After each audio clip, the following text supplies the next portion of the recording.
कि डायगोनल पे हमेशा 0 क्यों है। ठीक है, तो देखो एलिमेंट्स को हम क्या करते हैं जनरली ए आई जे से डिनोट करते हैं। आई क्या होता है रो नंबर, जे क्या होता है कॉलम नंबर। आई क्या होता है रो नंबर, जे क्या होता है कॉलम नंबर। ठीक है, मतलब क्या, कोई भी एक मैट्रिक्स है किसी भी ऑर्डर का, स्क्वायर मैट्रिक्स है, स्क्वायर मैट्रिक्स है, तो उसको जनरली हम कैसे डिनोट करते हैं, ए आई जे से डिनोट करते हैं। यहाँ पे यम क्रॉस एन लिखते हैं। यम क्रॉस एन क्या होता है ऑर्डर बताता है, आई और जे क्या उसके रो और कॉलम का नंबर बताते हैं। ठीक है, तो देखो डायगोनल पे क्या होता है, आई का वैल्यू जे के बराबर होता है। डायगोनल पे A11 A22 A33, A11 A22 A33, यहाँ पे क्या होता है आई का वैल्यू हमेशा ही क्या होता है जे के बराबर होता है। ठीक है, at diagonal I equal to J, या जे इक्वल टू आई बोल दो, वही बात है। ठीक है, चलो इंक चेंज कर दे। ठीक है, तो देखो हमने क्या देखा, in skew symmetric matrix A I J equal to minus of A J I, A I J equal to minus of A J I.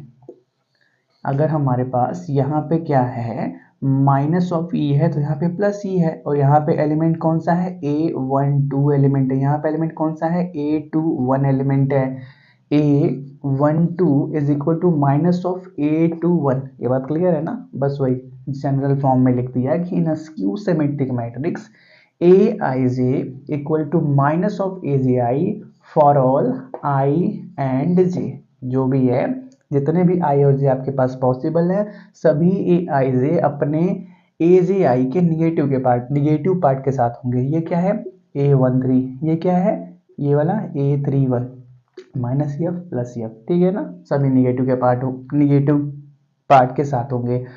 Here for diagonal क्या होगा I is equal to J होगा। Diagonal के लिए देख रहे हैं तो वहां पे क्या होगा I is equal to J होगा, मतलब A I I is equal to minus of A I I for all diagonal elements. ठीक है, for all I equal to J. अब इसको इधर लाओ तो A I I plus A I I equal to zero, मतलब 2ai equal to zero, मतलब क्या ए आई आई 2 को डिवाइड कर दो 0/2 0, मतलब क्या 0। तो देखो यार आई मतलब क्या, हम डायगोनल एलिमेंट्स की बात कर रहे हैं, तो क्योंकि ए आई का वैल्यू 0 आ रहा है इसीलिए हैंस किसी भी in skew symmetric matrix all diagonal elements are 0। ठीक है, तो कोई रैंडमली चूज नहीं किया गया था वो 0, वो क्या रीजन की वजह से होता है। क्यों, क्योंकि देखो यार सभी एलिमेंट अपने निगेटिव पार्ट के निगेटिव साइन के साथ होते हैं, मतलब A12 A21 के निगेटिव साइन के साथ है। ठीक है, इसीलिए क्योंकि स्क्वायर मैट्रिक्स है तो A11 का निगेटिव पार्ट क्या होगा A11 ही होगा, A22 का निगेटिव पार्ट A22 ही होगा, A33 का निगेटिव पार्ट A33 ही होगा। तो ऐसा पॉसिबल ही नहीं है कि ये एक ही मैट्रिक्स के अंदर यहाँ पे 5 भी लिखा हो और -5 भी लिखा हो। ठीक है, क्योंकि हम स्क्यू सिमेट्रिक मैट्रिक्स के अंदर देखते हैं ना, क्योंकि हम ट्रांसपोज कर रहे हैं ना, तो ट्रांसपोज करने के लिए उनका लोकेशन तो चेंज होना चाहिए। लेकिन देखो पहले रो को पहले कॉलम में बदलेंगे तो इसका लोकेशन चेंज नहीं होगा, फिर क्या दूसरे रो को दूसरे कॉलम में बदलेंगे तो इसका लोकेशन चेंज नहीं होगा, तीसरे रो को तीसरे कॉलम में बदलेंगे इसका लोकेशन चेंज नहीं होगा। उनका जब लोकेशन ही चेंज नहीं हो रहा है तो उनका काउंटर पार्ट मतलब क्या उनका अपोजिट पार्ट कैसे मिलेगा। इनका लोकेशन चेंज हो रहा था इसलिए इनका अपोजिट पार्ट मिल रहा था, इनका लोकेशन चेंज नहीं है इसलिए इनका अपोजिट पार्ट नहीं मिलता तो कुछ तो होना चाहिए जिससे क्या स्क्यू सिमेट्रिक मैट्रिक्स की कंडीशन को सेटिस्फाई करे।